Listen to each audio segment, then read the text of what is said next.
Good morning, Morai, Rabotai, Bruchim Abayim. We are continuing on Masechet Succah, and we are on Daf Lamed, Amud Aleph, 3 lines up from the bottom of the Amud.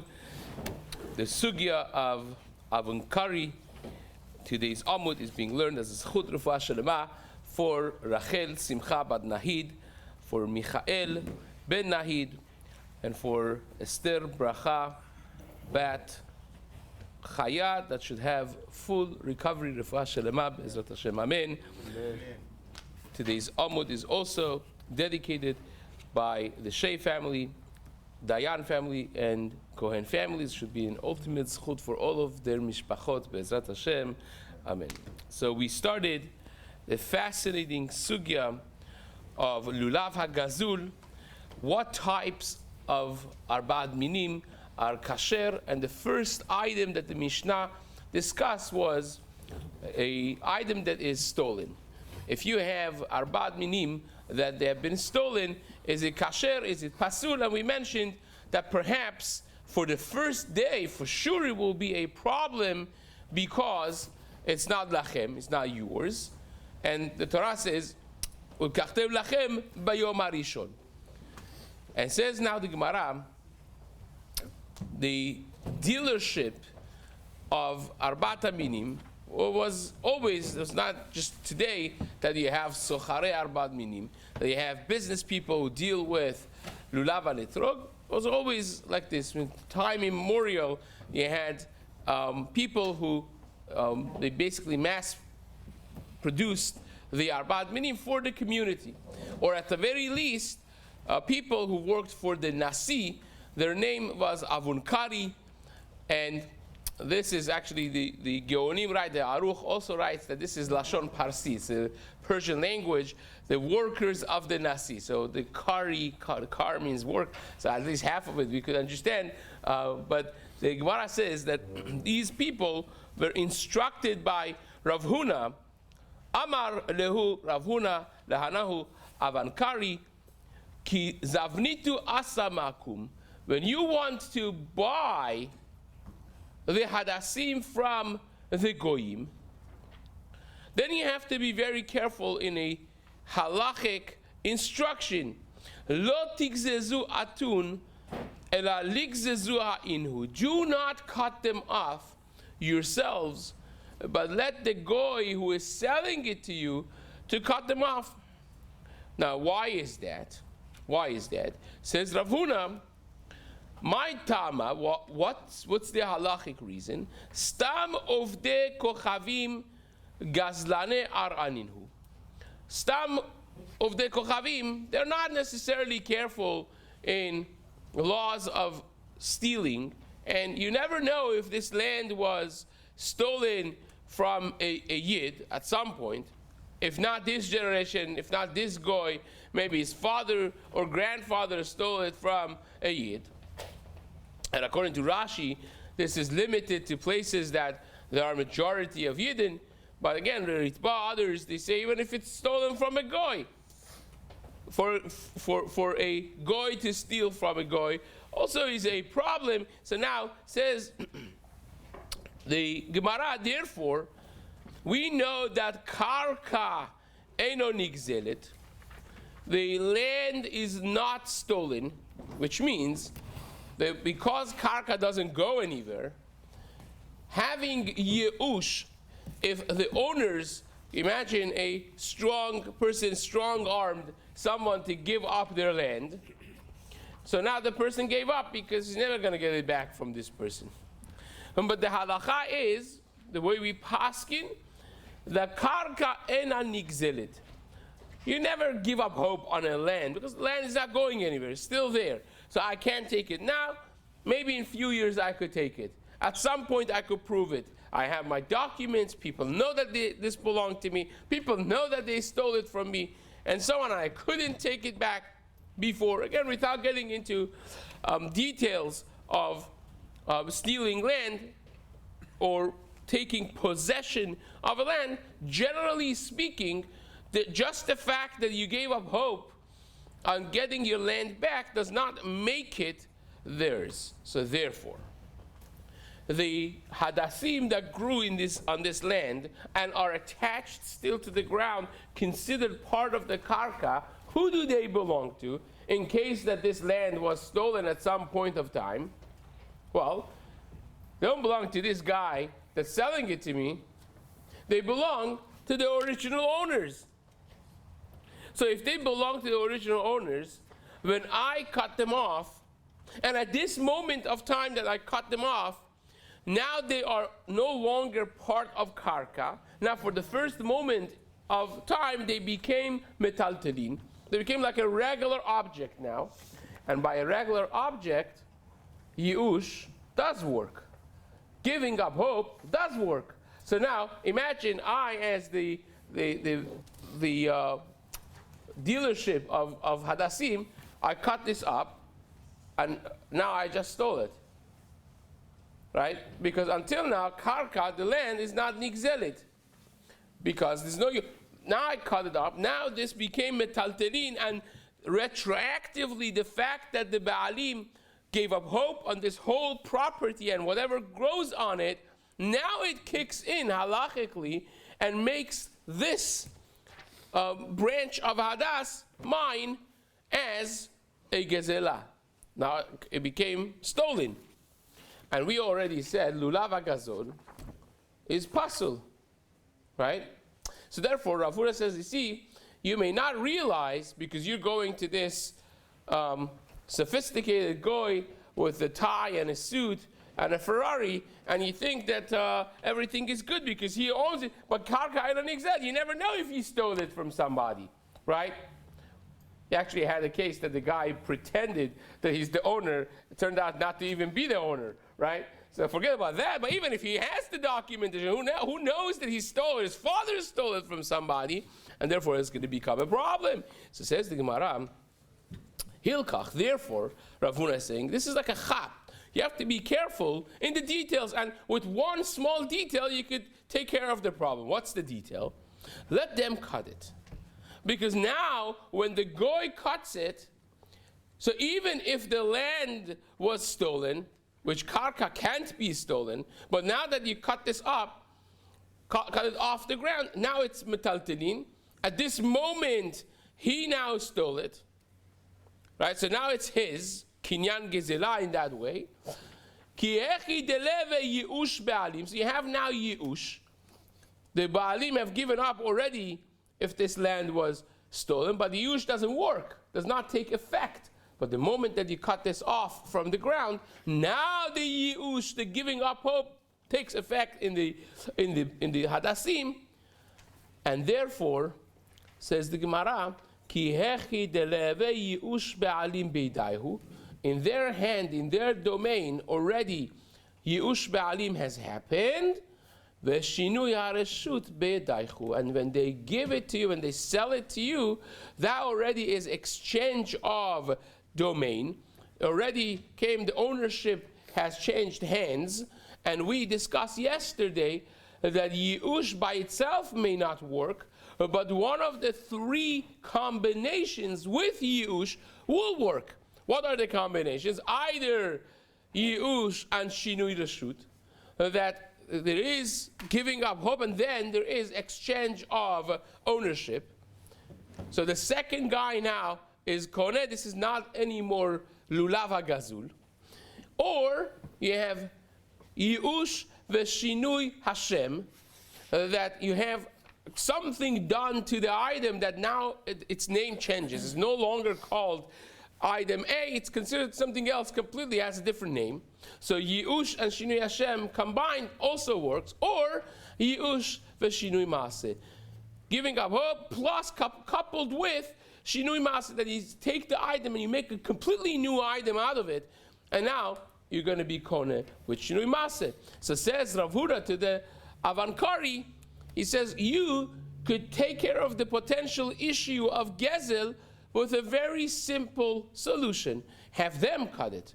Instead of them showing it to you and you cut it, they cut it themselves and they give it to you. Now it's going to be Yush, because it's no longer attached to the ground. Now Yush takes effect, and then when they give it to you, will be Yush plus Shinui Reshut, and now you have halachic allowance to use this as your arbat minim. So says the Gemara, fine, but wait a second.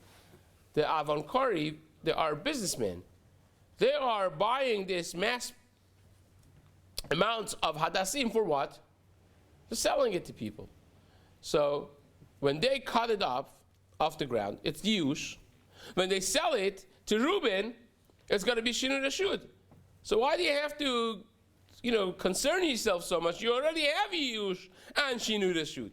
Even if they cut it themselves, when they cut it, it's going to be yush, because no longer part of the karka ain't on nigzelet. The yush is going to take effect, and when they sell it to Reuben, Shimon, Levi, then you have shinui reshut. So you have yush and shinui reshut. However you slice this, why do you have to concern yourself? Good question. Says the Gemara, sof, at the end of the day, ki gazezu avankari leve yush be'alim. When they, avankari, these Jewish agents, when they cut it off the ground, let yush happen, in their hand, in their reshut, v'shinui reshut beyadan, and when we buy from them, it will be shinui reshut, because now it exchanged hands and it's mine, and therefore it should be fine. Gemara says, enachinami, you're correct. But the Avankari themselves also are Jewish. Where do you get your own lulav and etrog from? From what I just bought. So for my own set of hadassim and aravot, I'm stuck. Because I cut it off from a karka gizula, and now it's not mine anymore. It's a chisaron of lachem because it was taken from a stolen land, and it never changed hands. So for the ones that I sell, the Avankari sell to other people, you're right. Anyways, they will be fine.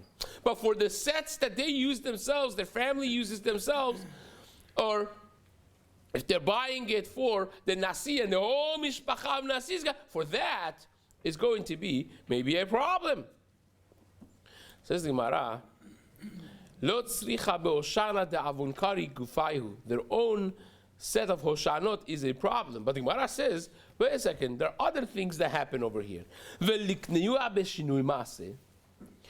should be koneh, even for their own set of arba minim, they should still acquire it by shinui maaseh. What does that mean? You have a thing of hadassim, a branch of hadassim.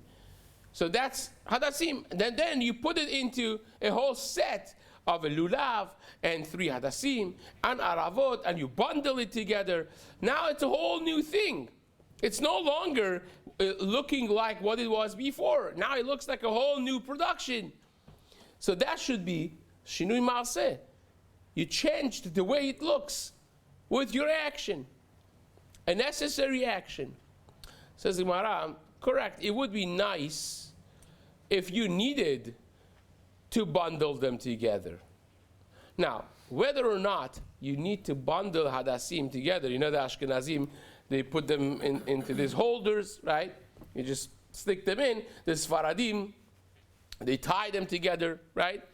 But do you need to tie them together? This is a machloket Tanaim of Rabbi Yehuda and Chachamim. We had it earlier on Daf Yud Aleph. We are going to have it seriously discussed later in Daf Lamed Gimal. But the machloket is Yidua. Rabbi Yehuda holds lulav sarich eged, that you need to tie them together. It needs to be tied. You can't just hold them like that. The question is, if I take a lulav and 3 hadassim and 2 aravot like this in my hand, is that good enough? And Chachamim say, yeah, that's good enough. Lulav en sarich eged. You don't need eged. You don't need to tie them together. So Mar says, well, if you hold that lulav en sarich eged, so then even if you tie it together, perhaps, it's not shinui maaseh. You didn't change anything, really. It's not necessary. You can hold them together like that without any ties or holders. So therefore, it would be fine. There's no shinui maaseh.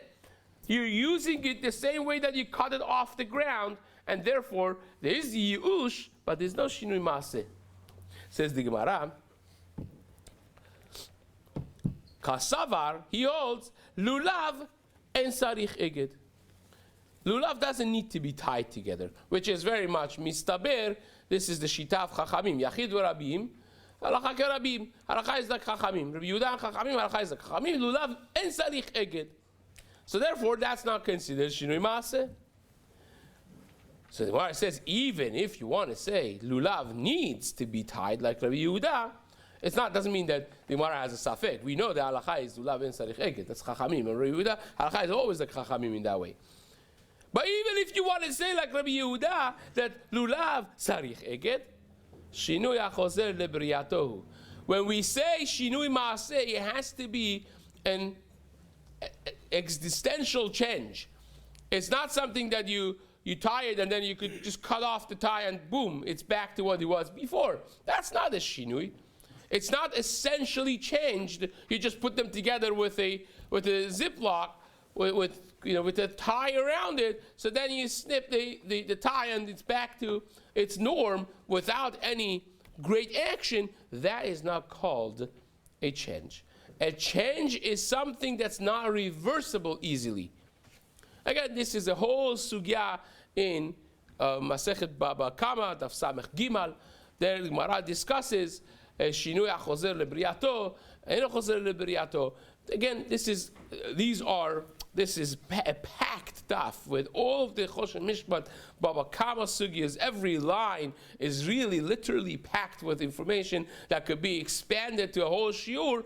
We do what we do and we go on, but this is shinui achozer lebriato. That even according to Rabbi Yehuda, who says you need eged for lulav, and therefore this is shinui maaseh, it's not really shinui maaseh because it could be undone in 2 seconds without any effort. It's not really considered an essential and intrinsic shinui, and therefore it's no good. Shinui hachozer lebriato lo shemeh shinui. It's not considered shinui. Whereas attempts the last desperate attempt over here with the third and final thing that we had mentioned, let it be owned to the Avankari themselves for their own set of lulav and etrog b'shinui Hashem. Why? The meikara avele asa in the beginning is called hadasim, asa, whatever language you call it, and now it's called vehashta hoshana, and now it's called hoshanot. What's a hoshana? Hoshana is the nickname that we give to all of the arba minim of lulav, because we do nanuim at the time that we say hoshana when we go around. So therefore, even nowadays when they sell them, we say hoshanot, right? Now it's the reference not to all 4 of them, is only perhaps to the hadasim, but nevertheless, in the time of Chazal, all of them were called hoshana because it was dedicated for mitzvah. And the Gemara says, well, even year-round, even the ones that are not necessarily dedicated for your tied lulav and etrog, still called hoshanot because, well, how many times do you use hadasim? Hadasim mainly is for the lulav and etrog for Chag HaSukkot. If you show a picture of hadasim to someone and says, what does this remind you of, right? They're not going to be reminded of their great aunt. They're going to be reminded of Chag HaSukkot. That's what it reminds you of. So you call them hoshanot, even in a regular sense. So that says the Gemara, even during the year round, we call these hoshanot. Meikara nami le'asa hoshana karule. The name of it is always hoshana. And when you want to go cut from the ground, you say, can I come by and cut off some hoshanot? Right? So therefore, it's not really considered a earth-shattering change of name either, because they're called both in both times. They're certainly called hoshanot in the time before they were cut as well, and therefore it does not constitute a shinui Hashem either. So we are back to why Rav Huna indeed tells the Avankari, you should have the goy cut it off because, well, for the other people it's easy because even if you cut it up, then it's going to be yush in your reshut, and when you sell it, it's going to be shinui reshut. So the people, the buyers, could be set to go to use them, and it's not lulav gazul, it's not doshanot adar gazul, but for your own sets, it's going to be a problem unless you give the goy to cut it. Now that the goy cuts it, it's going to be yush in the goy's reshut, and when they sell it to you, then it will be shinui reshut on top of yush, and then you will be koneh this hoshanot, and you could use them as your own set of arba minim. Fine.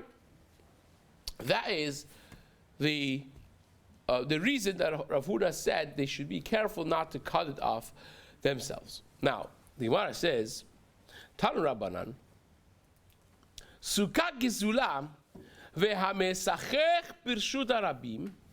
If you have a stolen sukkah,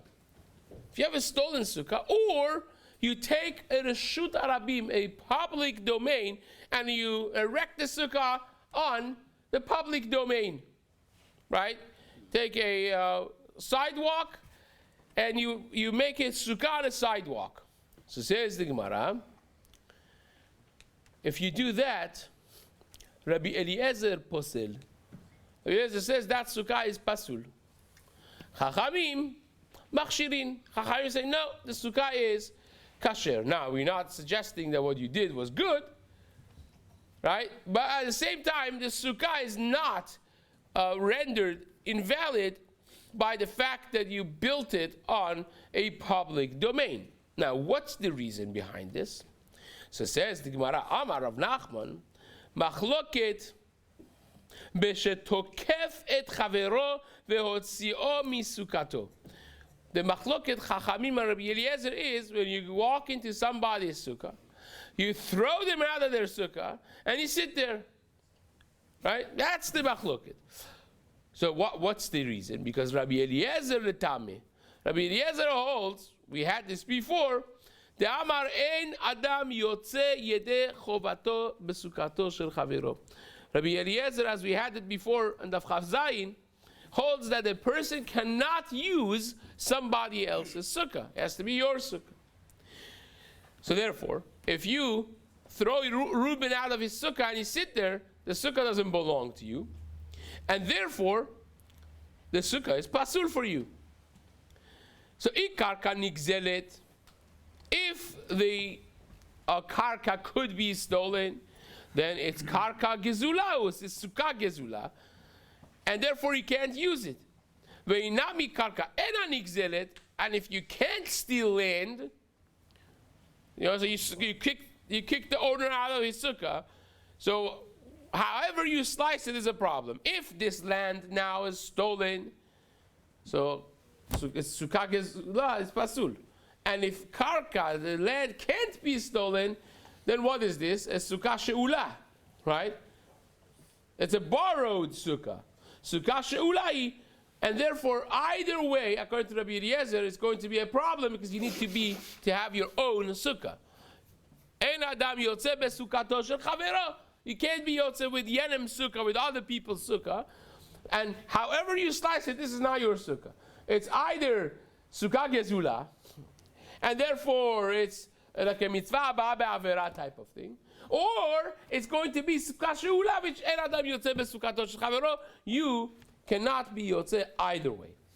The Rabbanan, the Chachamim hold, the Ta'amaihu, they follow their own shita that disagree with Rabbi Eliezer. The Amri Adam yotze yedeh chovato besukkato shel chavero. They say there's no problem if you want to go be hosted somewhere and use somebody else's sukkah. The sukkah does not have to belong to you. It's not like the Arba Minim that says Ulkachtem lachem. When the pasuk says that you have to Chaka Sukkot ta'aseh lecha shivat yamim. We had this discussion. Rabbi Eliezer said ta'aseh lecha, that sukkah has to belong to you. And Chachamim said no, lecha is for a different drasha. It's not telling you that the sukkah has to belong to you. So Chachamim said you can use somebody else's sukkah.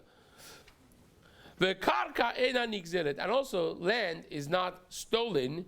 So therefore, it's not a sukkah gizula to say that it's mitzvah ba'aver. It's not. I kicked him out. Now he's going to go bring his older brother and kick me out. And at some point, it's going to be his karka elanik zelet. It's not stolen, and therefore it's not sukkah gizula. Sukkah she'ulai, it is considered a sukkah she'ula, and sukkah she'ula is just fine. But says the Gemara, aval gazal etzim v'sichech bahen. If you stole a bamboo mat, right, or you went and stole small wood, and now you put it on top of your sukkah as your schach, that is the schach that is now gzula. Divrei hakol en lo ela demei etzim. Then the person that you stole from, you owe him demei etzim. You owe him the money, the worth of the wood that you stole from him. Mimai. Says the Gemara, how do we see that? Midekatani dumia de reshut harabim. Ma reshut harabim karka lavdide. Just like by reshut harabim, by a public domain, the land is not yours, and still it is not considered necessarily a problem in that way. Here also, sukkah nami lav karka didehu. The sukkah also is not karka that is yours, and therefore it will be the same halacha. That says the Gemara, hahisavta de atai lekameh de Rav Nachman. This older woman came to Rav Nachman. They had stolen the servants of the Resh Kaluta. We have spoken about Resh Kalutas all the time. Right? They were strong people who did oftentimes things that were not halachically necessarily sound. And in this case, they had found things that they wanted for the sukkah from this elderly woman, and they stole it from her. They needed it, they took it. So this elderly woman comes to the Betina from Nachman, right, who actually was the relative to the Resh Galutas. He married into the family, right? And they had stolen wood from her for the schach of their sukkah. So she comes to complain to the Betin. So the Atay lekamed Rav Nachman, Amra Lei says, Resh Galuta ve'kuluhu Rabbanan debe Resh Galuta. The Resh Galuta himself and his son-in-law that's here, and all the Chachamim that are hosted in the Sukkah of Resh Galuta, all of them, Besukkah Gezula Yatvi. They're sitting in a stolen Sukkah. Because these beautiful schach that you see above your head is mine. They just stole it from me yesterday. So it says the Gemara, Savcha velo ashkachpa, Rab Nachman. She screamed, and Rab Nachman did not necessarily tend to her tantrum. Says the Gemara, Amra le. Says the Gemara, Amra le itita dahava le avua telat ma'e v'tamni v'sari avdi safcha kamaychu v'lo ashkechitu ba. So says the Gemara, this is a answer that she gave, that all this, the woman that had 318 avadim, safcha kamaychu, is screaming in front of you, and you're not caring about it. So Amar Lehu, Rav Nachman, Peita hi da ve'en la ela demei etzim bilvat. This is not a halachic problem for the sukkah that we have, as we had before. And this is just a loud woman that is getting her way with screaming around. So therefore, she only is owed the money that you stole. You did the wrong thing. You may go to Gehenna for stealing. But as far as right now, you pay her the money for this, and the sukkah is not become pasul. So you have ela demei etzim because it's a takanat chachamim. Why is it not stolen? Because take a look at Rashi. The takanat chachamim hizu al המריש הגזול שבנאו בבירה שייטול הנגזל את דמיו ולא חיובין הוא לקרקע את בניינו מפני תקנת השבים. This is Gemara in Masechet Gittin, that people who do tshuva, they stole. Now they do tshuva, they want to become good yidden, but they have this weighing down on them, the fact that if they do tshuva, they have to go, they stole this beam because they saw it on a construction site, so they know who it belongs to, but now it's the main bearing wall in my house. So you have to destroy the whole house to return the gezela asher gazal. So Chachamim made the takana. They said, you know, when people steal something, the way they do it, instead of returning the actual stolen object, they pay for it and it's good. This helps people who did the wrong thing to be able to do tshuva and not have to be stopped by the thought of what's going to happen when they do tshuva.